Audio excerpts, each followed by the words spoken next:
Na Pidgin Tori Global be dis, where foreign tori dey drop for your ear with correct Naija pidgin.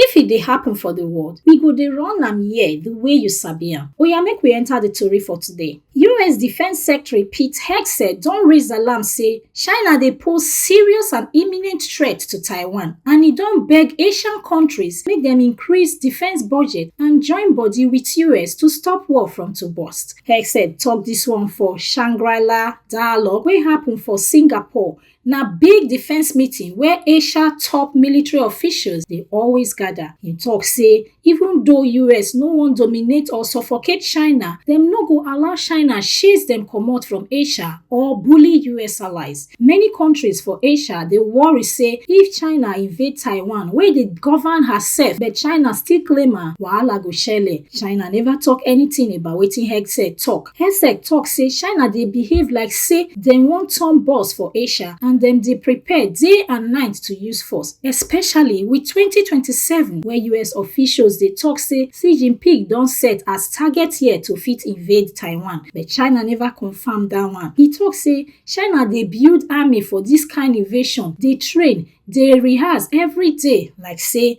na stage play. E warn say if China try use force collect Taiwan, wahala go plenty for Asia and the world at large. China no send senior delegation come the summit this year, and dem even cancel speech wey dem bin plan for Sunday, and dem no give reason. The defense summit normally dey give US and China chance to drag influence for Asia, but this year US come with full team while China dull. Big oga for JP Morgan Chase, Dimon, don tok say e no too dey fear China, say the real gbege wey fit scatter America na how dem dey mismanage themselves. For one economic forum wey happen for California, Dimon tok say even though China fit be adversary, dem still get serious palava. But wetin dey worry am pass na how America never fit arrange themselves from values, management to planning. E tok say the trade wahala between US and China don serious, especially after Donald Trump use tariffs scatter business relationship. E even say China no dey fear US at all, make nobody think say dem go bow to America. Jami join mouth with Warren Buffett say yes, America dey strong normally, but dis time na serious matter. E tok say if US fix things like regulation, immigration, tax, healthcare, inner city schools, the country fit grow 3% every year. In short, Dimon dey shout say make we put our house in order sharp sharp before things spoil pass as e be now. Popular US children YouTuber Miss Rachel don blast world leaders wey dey see the mass killing for Gaza and still dey keep quiet. For one video wey she drop for Instagram, she remind dem say dem don see everything from doctor wey 9 pikin die to small girl wey waka inside fire, yet dem no talk anything. She tok say e never ever bad to talk say make dem no bomb children, make dem no starve children, make dem no kill 15,000 children. Wetin bad na to keep quiet. Miss Rachel don dey use her big platform raise voice for Gaza matter. Just last week, she even meet one 3-year-old girl from Gaza wey lose her legs for Israeli airstrike. Gaza Health Ministry don raise alarm say Israel don bomb 3 big generators wey hospital dey use, and the ones wey remain fit stop work anytime. The generator gbege don dey affect emergency units, ICU, operating theatre, and even baby ward. According to their statement, hospital technicians dey manage with small patchwork, but e no dey easy because the machines don old and spare parts no dey. Dem tok say the remaining generators don dey run non-stop for over 1 year, and now dem don dey shake because no main ten ance fit happen without the right tools. Gaza Health Ministry beg make international bodies and organizations run come help with strong generators and spare parts before the whole system collapse. Palestinian civil defense for Gaza don tok say their emergency team run 22 rescue missions between Friday and Saturday morning as Israel bombings continue.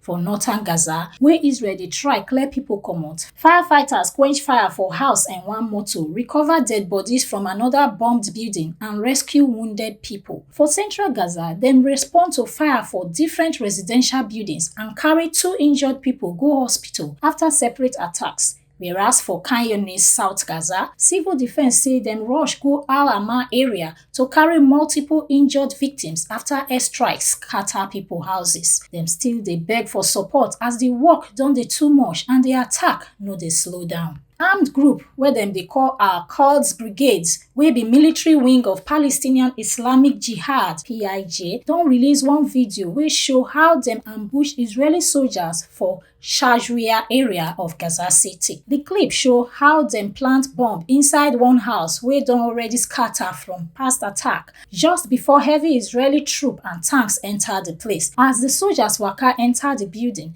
the bomb explode. Then gunshots begin fly and Israeli drone dey hover for sky. Our Quds Brigade still talk say dem fire mortar bombs at Israeli soldiers and vehicles wey dey advance southeast of Khan Younis. The head of UN Agency for Palestinian Refugees, Filippi Lazzarini, don talk say Gaza people no suppose dey starve like this if world leaders really get mind to help. For post wey e drop for X, Lazzarini say while Gaza people dey suffer bombing and hunger, leaders just dey play blame game. E para say only 900 aid trucks enter Gaza in 2 weeks, and that na just 10% of wetin dem need daily. Before, during ceasefire, UN dey send 600 to 800 trucks every day. E call am mockery to the mass tragedy and beg say make dem allow UN and humanitarian workers do their work well to save lives and give people small dignity. Lazzarini say dem no dey ask for too much, just free the aid make e reach who e suppose reach. Jordan Foreign Ministry don talk say Arab ministers from Egypt, Jordan, Qatar, Saudi Arabia and UAE wey suppose go Ramallah today no fit go again because Israel block airspace for West Bank. Dem talk say Israel no gree make dem pass airspace wey dey under Israeli control, so dem cancel the visit. The ministers vex say dis kind action na blatant violation and show how Israel dey behave anyhow and no dey respect international law. Dem call am pure arrogance from the Israeli government. China Navy don waka go do combat readiness patrol near one disputed area for Scarborough Shoal inside South China Sea, wey Philippines still claim say na their side. According to Xinhua, the patrol happen for Huangyan Island, na wetin China dey call the place, and e be part of drill wey dem don dey do since May to control sea and air, protect their sovereignty and maintain peace for the region. Scarborough Shoal na rocky place wey dey about 220 km west of Luzon for Philippines, and China don seize am since 2012, even though one international court ruling for 2016 talk say China claim no get legal backing. China Navy dey always do dis kind military waka for the area as dem dey claim say almost all of South China Sea belong to dem, wey no dey go down well with other countries wey get stake for there. Whereas South Korea say dem don catch 3 new Chinese buoys for Yellow Sea, wey make am total of 13 wey China don install for one contested water zone wey dem dey drag with South Korea. One official from South Korea Defense Ministry talk say dem dey monitor all these activities well and go work with other agencies to protect their maritime sovereignty. Dem even talk say one of the buoy enter inside the main disputed maritime zone where China and Korea dey drag exclusive economic zone. China dey claim say their boundary na from 1962 agreement with North Korea, but that line dey cut enter South Korea side and na wetin cause all this new tension. And the last one for today, Afghanistan don hail the better wey happen for their diplomatic relationship with Palestine, say e be good step to take calm down tensions between the two neighbors. On Friday, Pakistan Foreign Minister Ishaq Dar talk say dem go upgrade their man for Kabul from charge d'affaires to proper ambassador level. The Taliban government for Afghanistan come reply say dem go still upgrade their own for rep to Islamabad. For context, charge d'affaires na person wey dey represent embassy when full ambassador no dey.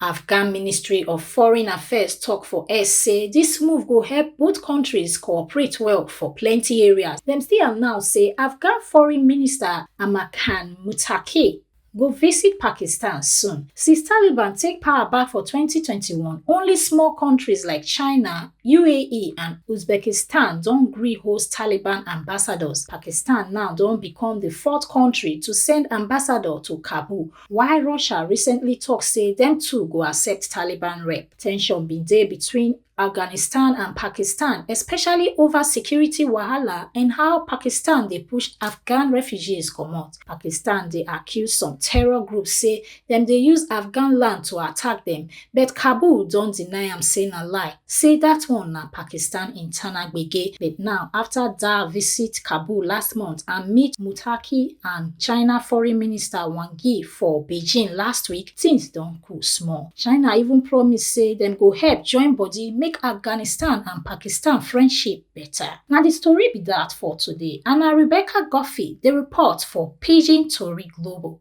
Una do well.